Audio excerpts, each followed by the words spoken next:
দর্শক তো আমাদের যে হাওড়া ফ্রন্ট ডেভেলপমেন্ট ওয়ার্ক এটা খুব ভালো গতিতে চলছে।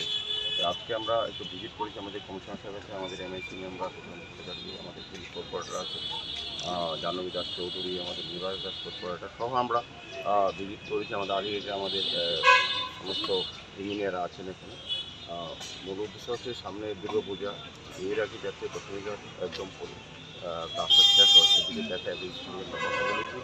ওনারা বলেছেন যে ওরা অগাস্ট মাসে ওরা হ্যান্ড ওভার করবে আমাদের। কাজে আমাদের ভাসানের ক্ষেত্রে যেটা নিরঞ্জন প্রতিমা ক্ষেত্রে এটা আরও সুন্দর হবে, অনেক সুন্দর, অনেক বড় জায়গা হয়েছে, রাস্তাটাও খুব চওড়া হয়েছে। পাশাপাশি আজকে আমরা এখানে এসেছি রাস্তাখানটা আমরা ভিজিট করেছি। এটার মধ্যে কিছু অনেকটা কাজ হয়ে গেছে, কাজ প্রায় শেষে, কিছুটা কাজ বাকি আছে, সেগুলিও আমাদের কমিশনার সাহেব বলে দিয়েছি ইঞ্জিনিয়ারকে কী কী করা দরকার, সেটা প্রয়োজনীয় পদক্ষেপ নেওয়া হচ্ছে। সেটাও প্রায় আমরা 15 অগাস্টের টার্গেট ডেট আমরা রেখেছি, সেটা আমরা আবার সুন্দরভাবে ব্যবহার করার জন্য আমরা ওপেন করে দেবো। এই রাস্তাটা যেটা, এই সামনের রাস্তাটা দীর্ঘদিন ধরে এটা রাস্তার অভাব ছিল, আবার কিংবা বড় গাড়ি যাওয়াতে এটা নষ্ট হয়ে যেত, মাছ বাজারে গাড়িতে যাওয়াতে। এটা এখন মাছ বাজারের বড় গাড়িগুলি এখন থেকে আমাদের লাগে ছাড়া যে জায়গা সেটাতে এখন ছোটো গাড়ি এদিক দিয়ে যাবে। আর জায়গায় এখন কোনাঘাটটা শিফট করা হচ্ছে এই কাজের সুবিধার জন্য। এই প্রজেক্ট মধ্যে ধরা আছে যে অন্যান্য প্রজেক্ট আছে, সেই কারণে কোনাঘাটটা সেটা আমরা সরানোর ব্যবস্থা করা হয়েছে, জায়গাও সিলেক্ট করা হয়েছে, বিদ্যার্থী সমিতির সঙ্গে কথা বলা হয়েছে, বড় রাজি হয়েছে। সার্বিকভাবে আমরা চাইছি যে কাজগুলি, যে প্রজেক্টগুলি করার সময় মতো সেগুলি শেষ করার দিকে আমরা এগিয়ে যাচ্ছি। তিনটি আলাদা আলাদা প্রজেক্ট কস্ট কত রয়েছে? এটার মানে আধুনিকীকরণে কত রয়েছে? এটা প্রায় 50 লাখের উপর।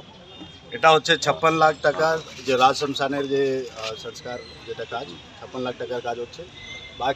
বাকি যারা কাজ আমরা দেখেছি ওটা হাওড়া রিভারফ্রন্ট ডেভেলপমেন্ট প্রজেক্ট, ওটা টোটাল প্রজেক্ট কস্ট যেটা হচ্ছে যে এখন কাজ চলছে, অ্যাকচুয়ালি টোটাল ছিল 99 কোটি টাকা। ওর মধ্যে থেকে 2-3টা প্রজেক্ট অলরেডি মাননীয় মুখ্যমন্ত্রী ইনঅগ্রেট করেছেন, আপনারা দেখেছেন, ওদিকে পার্ক, ওখানে নালা জল সাফাই। এই যে প্রজেক্ট বাকি আছে এটা 86 কোটি টাকার কাজ চলছে এখন পর্যন্ত। মোটামুটি 70 কোটি টাকার কাজ শেষ হয়েছে। যে বড় কাজ ছিল আরসিসি কাজ শেষ হয়েছে, এখন ফিনিশিংয়ের কাজ কিছু আছে, কিছু সয়েল অ্যান্ড বাকি ল্যান্ডস্কেপিংয়ের কাজগুলি আছে। ওই যে কোনা মার্কেট যেটা আপনি দেখছেন ওটা ওই দশমী ঘাট থেকে স্টিল ব্রিজ যেটা আমরা হাওড়া রিভারফ্রন্ট ডেভেলপমেন্ট কাজ করছি ওর প্রজেক্টেরই পার্ট হচ্ছে।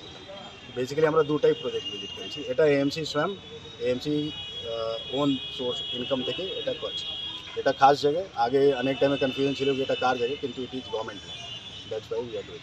বাকি যে রোড কাজ হবে ওর জন্যে রাজ্য সরকার এএমসিকে টাকা দিব, এটা হচ্ছে মোটামুটি 1.5 কোটি টাকার আরসিসি রোড করা হইব, সো দ্যাট এখান থেকে যে পারমানেন্টলি ড্যামেজ হবে এটা ট্রিটমেন্ট হবে। আর পোনাঘাটটা কি পোনাঘাটই থাকবে না কোনো পার্ক টার্ক করার পরিকল্পনা রয়েছে? ওখানে একটা health and wellness yoga park aviary এরকম ওখানে অলরেডি কিছু কনস্ট্রাকশন হচ্ছে, আপনারা আগামী 2-3 মাস মধ্যে দেখতে পারবেন। It will become a place for people to come and sit and spend time. এটা হেলথ পার্ক, যোগা পার্ক হবে। আপনার ডাইরেক্টলি দশমী ঘাট থেকে মোটামুটি 2 কিলোমিটার আপনি ডাইরেক্ট এখান থেকে যাইতে পারবেন ওই নদী কিনারে। এটা হচ্ছে